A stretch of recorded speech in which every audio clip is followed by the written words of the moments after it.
Whatever the occasion, effortless elegance is right this way. Because Hilton brings you new ways to stay courtesy of the Nomad London.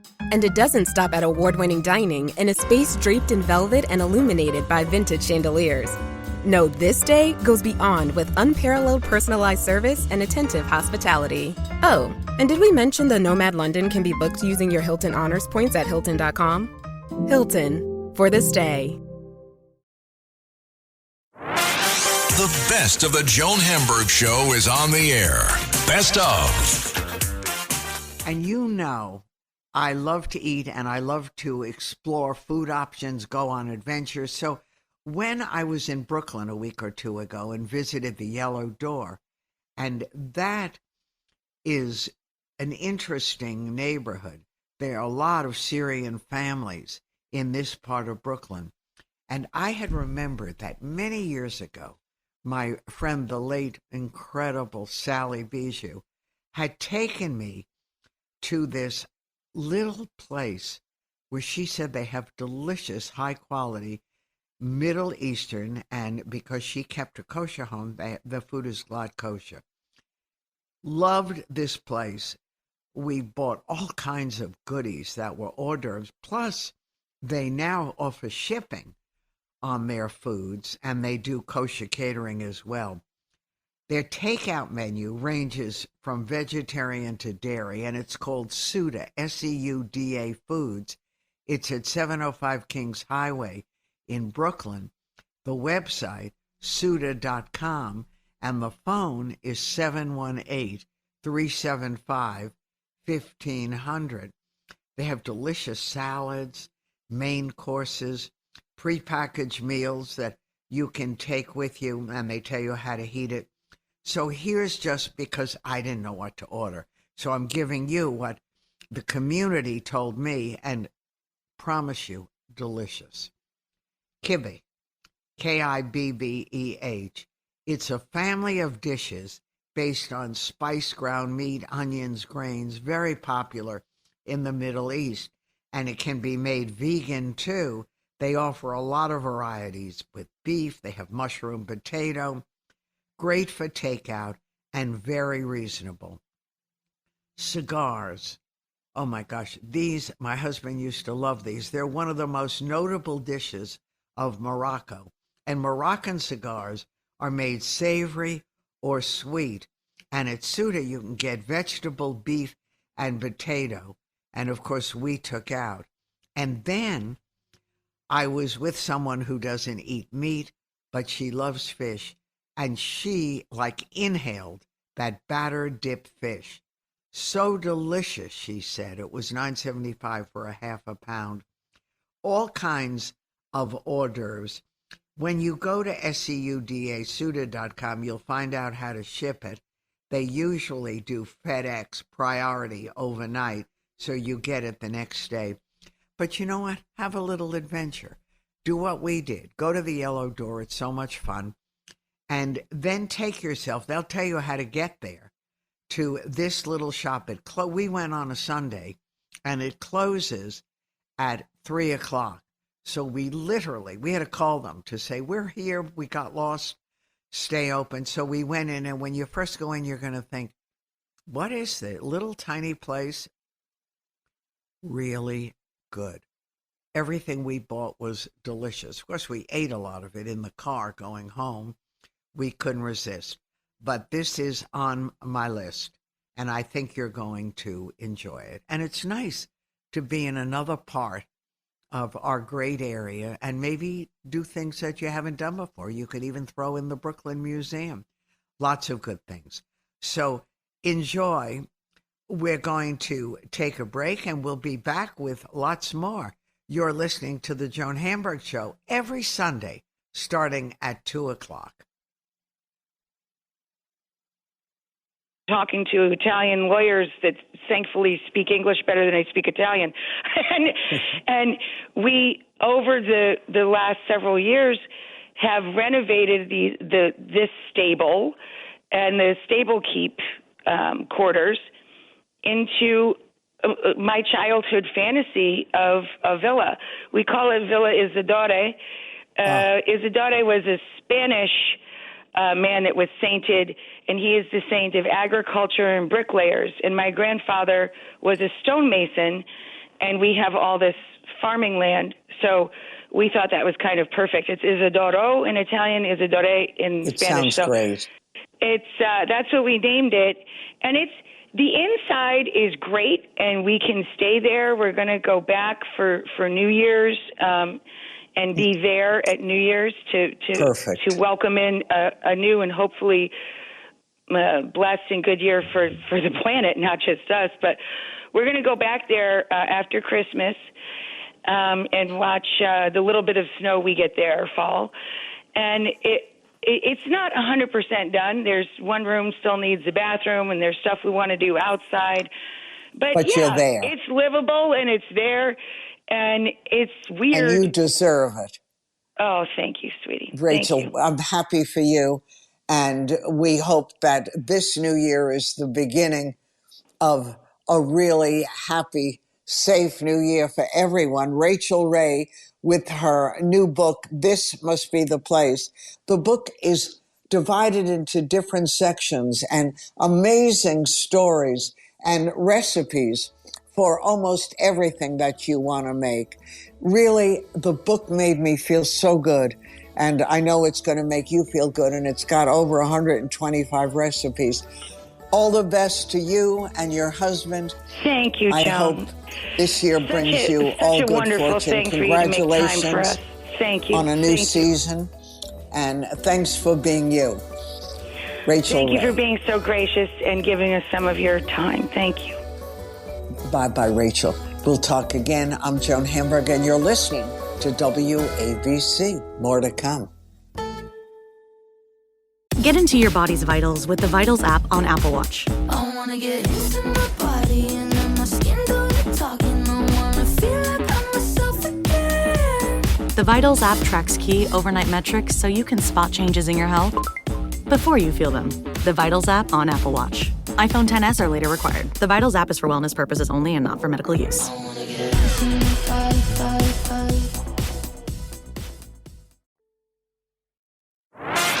The best of the Joan Hamburg Show is on the air. Best of. All right, everyone, welcome to the Joan Hamburg Show. And it seems like Mitch Albom was just here the other day, but no one writes faster than Mitch, and books fly on the best-selling list. Yes, one of the best-selling authors in the country. He's a broadcaster. He's a writer, plays, movies, syndicated columnist. His books fly to the top of the bestseller list. 40 million copies, I read, in 47 languages. Don't forget Today's with Maury, which absolutely is a classic. And I don't think any book, any memoir has ever sold like that one. Mitch and his wife have done incredible work when it comes to charities and changing people's lives, including an orphanage in Port-au-Prince. His brand new book, The Stranger in the Lifeboat, a novel, and a really fast read. I'm telling you, I picked it up, and next thing I know, I was almost finished and read the whole thing through, because that's what happens. You have to see exactly what happened. But let me start with something other than the book. What happened during all these uprisings in Haiti with the orphanage? Were the children, are they okay? Well, thank you, Joan. It's good to talk to you again, and thank you for asking about our kids. So, we have 53 kids in our orphanage in Haiti, and I'm there every month for the last 12 years. So I've witnessed what's happened with Haiti, and it is really very, very depressing, dangerous now. I'm actually leaving this weekend to go back again, and there's a lot of kidnappings out in the street. It's very difficult to get from point A to point B. The gangs are kind of controlling the major part of the country now, and our kids, sadly, have not left the third of an acre grounds that we have in almost 2 years. They haven't been outside, and that's no way for kids to be raised. They're very happy in the facility, and they play, and we do everything we can, but it's a third of an acre. It's 53 kids and 40 staff members. Everybody's on top of one another, and we used to take trips out to the beach and to the mountains, right. take kids for ice cream and things like that, and we can't do any of that. It's a very dangerous, very poor place, but we keep working there, and our kids, thank God, are thriving. But Mitch, what happens to you when you get off that airplane, even with guards? How do you protect yourself getting there? Because you must be a hot commodity for those kidnappers. Well, first of all, I don't announce when I'm coming. And then, sadly, we have to have bodyguards in an armored vehicle that meets us very quietly and takes us straight to the orphanage. And I never leave the orphanage the whole time I'm there. And then the only other trip I take is from the orphanage back to the airport. And, we have to go at the right times and take the right routes and pray, because pray. I'm not gonna not see my kids. And, we just have to pray that we're spared from that. And hopefully that, more importantly than me, it's the people who are being kidnapped there are not mostly these missionaries. I know that made headlines here, but mostly they're just average Haitians. Right. We're just most pulled of them in have off the no street money at all. And nothing. They just pulled off. Yeah, they're kidnapped for $20. Oh gosh! And are the most recent kidnappings, which made big news here in America, as you know, still isn't resolved. They don't have any of them back, including the children that were part of the kidnap group. That's right, including an 8-month-old baby. So it's really tragic, and I wish that America and the United Nations and other countries would rise step to in the occasion. because nothing's going to happen on its own there. I know. Do you ever think about moving the whole operation to the States temporarily? Oh gosh, Joan, I would pick the kids up and carry them myself if that was possible. Yeah. But it's not legal. You can't take the kids out, and they make life very, very difficult to try to get a visa, and it's the United States that makes it difficult. They don't let you just bring kids to the States. I mean, you got to go through an enormous amount of paperwork, even for a medical situation. So, I wish I could transplant the whole thing. But the point is for the kids to learn to make their own country better, and that's what we're trying to raise them to do. I'm talking to Mitch Albom, and Mitch has a brand new book called The Stranger in the Lifeboat. And this book is a little departure. It's basically about survival, and it's about a bunch, the people in the lifeboat, there are 10 whom we meet and become involved with. But it's about, for many people, a once-in-a-lifetime trip aboard the yacht owned by a billionaire. And he invites some of the leading people in the world to be part of this think tank on water. Out of nowhere, the yacht explodes off the coast of Africa. I think it's in the Atlantic Ocean. And we're taken on this journey by a narrator. And it's really, the narrator finds a book that one of the people had kept. I'm going to let Mitch explain to you. And it's also, it raises a lot of questions.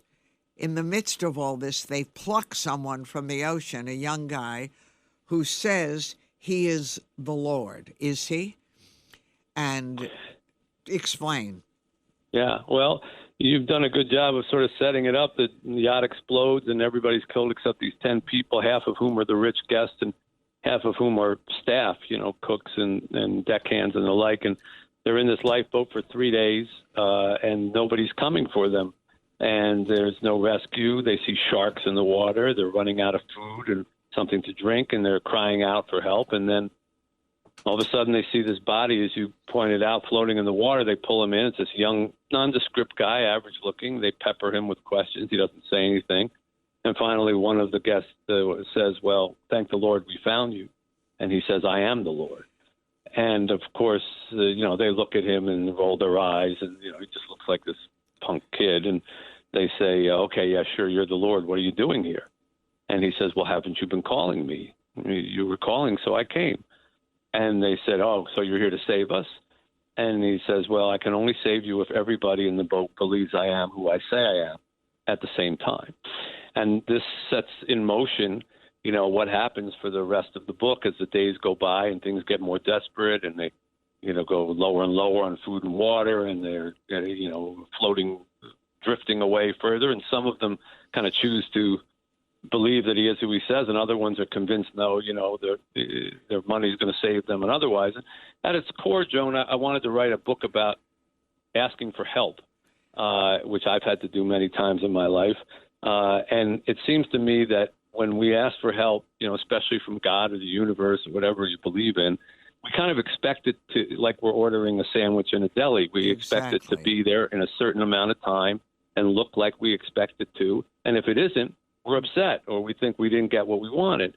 But my observation in life is that, the universe, God, it doesn't work on our timetable. And many times when you think you're not getting what you want, 10 years later, you look back on your life and you say, well, I really thought that my prayers were being denied. But now that I realize if that didn't happen, then this wouldn't have happened. And then I wouldn't have met this person and married them and had the kids. So I guess it was the best thing that could have happened to me. Well, if it's the best thing that could have happened to you 10 years from now, then it is the best thing that could happen to you now.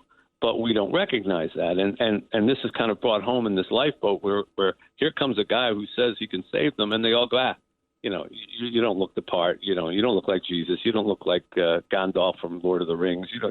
You're not. And the guy, he gets hungry, he gets thirsty, he falls asleep a lot. So they're just convinced, well, we're being ignored. And yet the help might be in front of them all this time. And that was a really interesting idea that I wanted to explore. Well, and everyone asks for help in a different way. And right. As you point out, has a different version of help. Some part the seas if you're the Lord, and others just right. save me. It's a fascinating concept, and especially when we are at a time in our own country with all that's going on, that religion, even though people may not realize that, is on the wane. So, yeah, it is. And it is on the wane, and church attendance and synagogue attendance and all that is at an all-time low. And yet we seem to be asking for help more than ever, especially during the pandemic. And I have to think that this book has been received. It's been out for a few weeks, and it's doing better than the last 4 books that I've written combined, and I think it probably has to. It has to do with the fact that everybody during these last couple of years has been asking for help of some kind.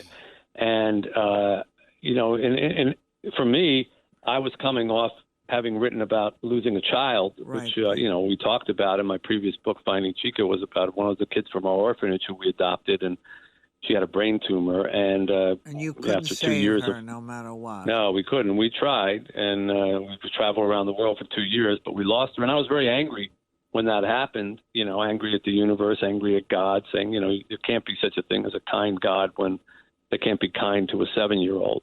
But as the 4 years plus now have passed, I've sort of healed in that, and I've come to, like there's a moment in the book where, I get to put the questions that all of us, Joan, would ask someone who claimed to be God. If they really were in front of us and you say, okay, you get 60 seconds, ask me any question you want, I'm God. Well, I've got to put those questions in the mouths of the passengers on the boat. So at one point, one of them asked, for example, well, if you're God, do you hear all prayers? Do you answer every prayer? And he says, I answer every prayer. But sometimes the answer is no, which is what I have found to be true in my life. Or, of course, the question that everybody would ask, why did people die? Why did you have to take somebody from me? And at one point, one of the passengers confronts him over this because his wife died, and he's all he's crying. And why did you take my wife? And the answer is, well, when someone dies on earth, we always ask, why did God take them? Why don't we ask the question, what did we do to deserve them? What did we do to merit their love, their sweetness, their memories? Didn't you have moments like that with your wife? And he says, yeah, every day. And the guy says, well, those memories, those moments were a gift, but not having them isn't a punishment. And he says, I know that you cry when your loved ones leave this earth, but I can assure you they're not crying. And for me, that was a very healing thing to sort of conclude and write, because that's how I feel about our little girl, that we cry for her every day and miss her, but she's not crying. She's not in pain anymore. And I think the idea of finding help and healing, and realizing things may actually be happening for the best, even when they don't feel like that, is something very comforting to people. And maybe that's why people are embracing the book. Are you religious? I am faithful. I was raised Jewishly, and I still participate in the Jewish religion, and I don't attend services on a weekly basis or anything like that. But I was very well educated in it when I was younger, and I absolutely believe. I believe in God. I believe that there's something beyond this world. I wrote the book, The 5 People You Meet in Heaven. It's kind of hard not to, Exactly. But that was based on an uncle of mine who died, momentarily, and was brought back and told me that he saw his relatives waiting for him at the edge of the hospital bed. And ever since then, I've always believed, well, that must be what happened. So, I'm both faithful and spiritual, and I do think that we're here for a bigger purpose. And I do think that if we try to do things for the good, eventually things work out for the good. It doesn't happen in 5 minutes, but for example, my wife and I got married late. We always wanted to have children. It didn't happen. We just figured, all right, it's one of those prayers that just isn't going to be answered. 15 years later, I end up taking over an orphanage. Now we have 53 children in our life, and including we had a little girl who was our little girl for 2 years, and they were the most amazing 2 years of our lives. So we did get our prayer answered, but it took years. And if you see the long picture, as they kind of do in The Stranger in the Lifeboat, then it's a lot more comforting than to go through life thinking, oh, nobody's listening to me, and the universe is denying me. Right. And when you look, it isn't like you're finished writing books, but every single book has become huge. When you look back, can you really believe your own story? I remember the early days when you were writing sports stuff and doing great. And then suddenly you come out with this book and your life changed forever. Right. Tuesdays with Maury. And Joan, that's where I learned the lesson, because, when I wrote Tuesdays with Maury, the experience, I wasn't going to write a book. An old professor of mine was dying from Lou Gehrig's disease, and I felt guilty because I hadn't stayed in touch with him. So I went to see him what was supposed to be one time. And I have to tell you, I wasn't excited about going that one time. It was more like an obligation. Yeah. And then when he said, will you come back next week? I was like, how am I going to turn him down? Come back next week. Okay, I got to fly to Boston again next week. And again, it felt like an obligation. And it took some time before I started to realize, wow, this is really benefiting me, personally. Not professionally, just personally. I'm learning so much from this man who's dying. And then I decided to write a book to pay his medical bills. It wasn't a career move. It was to pay his medical bills, and I was going to go back to sports writing. Right. Nobody figured anybody would read that book. Right. And now look at what's happened. I was denied by most publishers in New York. They told me, we don't want to publish. It's boring. It's depressing. You're a sports writer. I only found, one in the end who was willing to give us the money to pay for his medical bills. And I was going to go back to sports writing, and then instead it changed my life forever. That has to be something bigger than me. And so I look at that, as at the time, it just seemed like a burden and an obligation. And now I look back on it, and it was, as I said, the best thing that possibly could have happened. And I think many people have that story in their lives, not just me. Yeah, right. It was your fate. But what about music? You had bands. You were really involved in music. Yeah, I was, and I did not succeed in it. I was there in New York doing this starving artist thing like everybody else. Right. And but it was because I didn't succeed in it, and I worked at nights as a musician, and I had my days free, and I happened to see the Queen's Tribune, if some people may still remember that, the Queen's Tribune where I was living. I picked it up at a supermarket, and I looked at the bottom, and they said, if you have free time, we could use some people to help us with our newspaper. And I was just, music was going nowhere for me. I was working at night, but I wasn't getting anywhere. So I wandered over to this newspaper, and I volunteered. And my first writing assignment was parking meters on 108th Street in Queens. Why were they going up a nickel? And that was the first thing I ever wrote. And yet, if I hadn't done that, if I hadn't walked over there, I'd never have become a writer. And that was because music wasn't working out. So even though I love music, that apparently wasn't meant to be my path, but it afforded me the chance to get into writing. It's fantastic. It's really an unbelievable story. I thank you so much, Mitch. The Stranger in the Lifeboat. And, of course, Tuesdays with Maury, the best-selling memoir of all time. And this book is going to take you and make you question a lot of things and also make you rethink your own fate and your own life. All the best to you and your wife. We'll talk very soon. Thanks, Joan. Great to talk to you. You too. I'm Joan Hamburg, and you're listening to WABC, so don't go away. What does every USAA member have in common? Family. We're one big family who supports the military community and their eligible families. And if you, your parent, or spouse served, you could join our family and save big on auto insurance. Visit USAA.com/join today to check your eligibility. Membership eligibility and product restrictions apply and are subject to change. USAA means United Services Automobile Association and its affiliates, San Antonio, Texas. The best of the Joan Hamburg Show is on the air. Best of. The First Lady of New York Radio.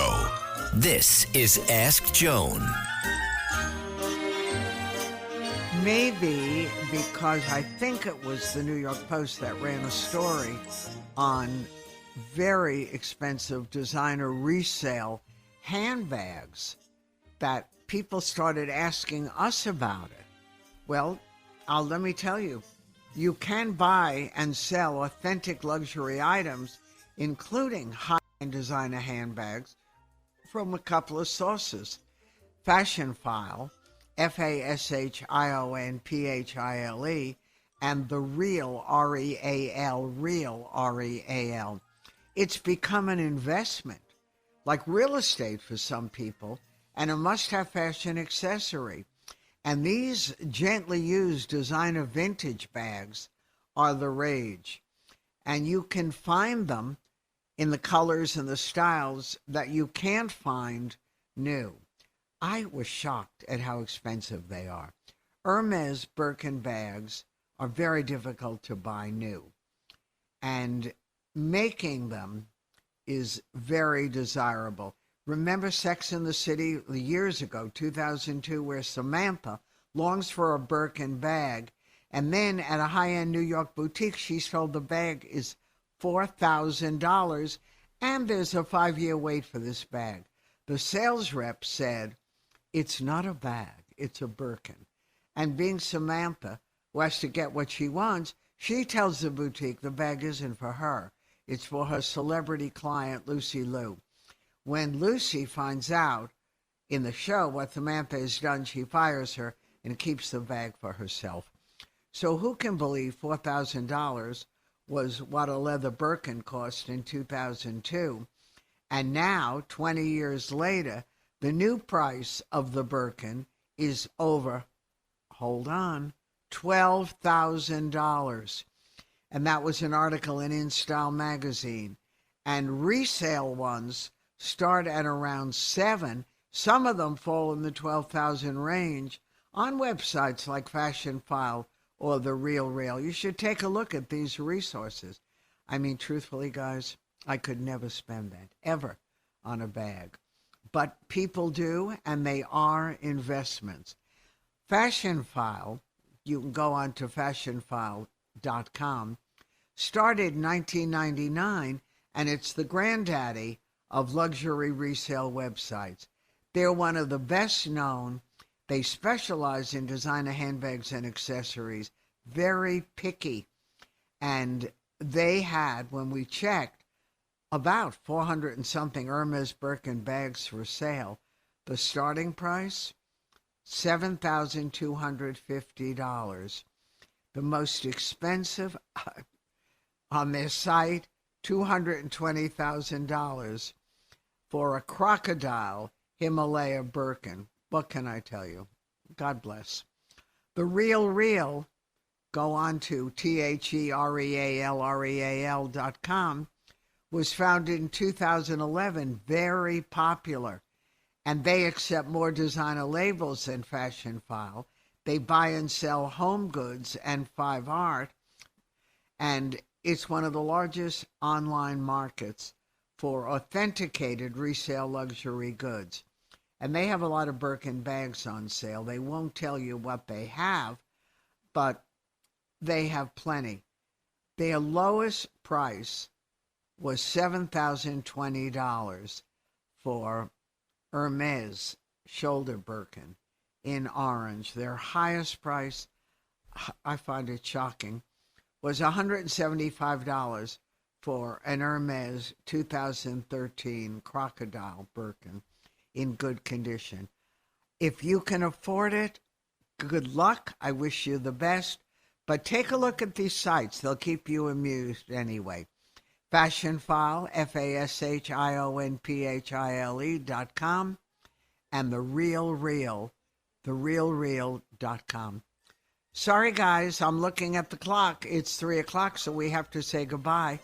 But don't forget, we do this every Sunday starting at 2 o'clock and bring you all the information that you can use. Enjoy the rest of Sunday. I'm Joan Hamburg. Hello, folks. Larry Kudlow here. Pay attention, because China is leading the largest anti-American alliance since World War II. One that's already dumped U.S. bonds, grabbed 43 million acres of our farmland, and is plotting to dethrone the dollar. That's why IRA and 401k savers are protecting their savings with gold. Please go to freegoldguide.com/Kudlow or just call 800-621-3908 for your free gold guide on how to protect your wealth with gold 100% tax-free.